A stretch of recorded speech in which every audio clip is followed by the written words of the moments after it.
কোন একটা কিতাবের মধ্যে পড়েন নবীজি সাল্লাল্লাহু আলাইহি সাল্লাম ঘুম থেকে উঠেই ওযু ছাড়া নামাজ পড়ছে, আমিও পড়বো। এটা পাবেন হাদিসে, সহিহ হাদিসের মধ্যে পাবেন যে নবী সাল্লাল্লাহু আলাইহি সাল্লাম ঘুম থেকে উঠছে উঠা ওযু ছাড়া নামাজ পড়ছে, এটা সহিহ হাদিসে পাবেন। এখন কেউ এই সহিহ হাদিসটা পাওয়ার পরে চিন্তা করলেন আজকে ইমাম সাহেবের ধর্ম দ্বারা, তো শীতকাল, প্রচন্ড শীতকাল, মসজিদে আসছে, আসার পর ইমাম সাহেবরা এসে বলতেছে হুজুর শীতকালে ওযু তো না করলেও চলে। তো হুজুরকে কেন? আজকে হাদিসে পাইলাম নবীজি সাল্লাল্লাহু আলাইহি সাল্লাম ঘুম থেকে উঠা, লাগবে না কিচ্ছু লাগবে না, চুপচাপ থাকেন, নবীজি সাল্লাল্লাহু আলাইহি সাল্লাম ঘুম থেকে উঠা ওযু ছাড়া নামাজ পড়ছে, তাই শীতকালে একটু ওযু না করলে কি হয়? হুজুর কয় এটা আপনি কি বললেন? আমি তো বুখারী শরীফ পড়াই 20 বছর, আপনি আমারে হঠাৎ সেই হাদিস বলেন, পড়ান কিন্তু বুঝেন নাই হাদিস, হাদিস বুঝেন নাই। পরে হুজুর বলল বাবা আমি তো হাদিস বুঝছি। কয় কি?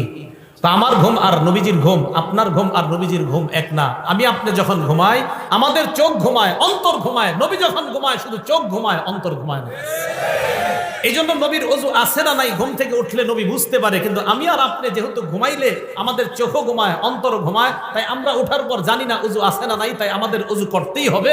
আর নবী ঘুম থেকে উঠার পর বুঝতে পারে ওনার ওযু আছে না নাই, ওযু না থাকলে ওনার ওযুর প্রয়োজন হয়, আর ওযু থাকলে ওনার ওযুর প্রয়োজন হয় না।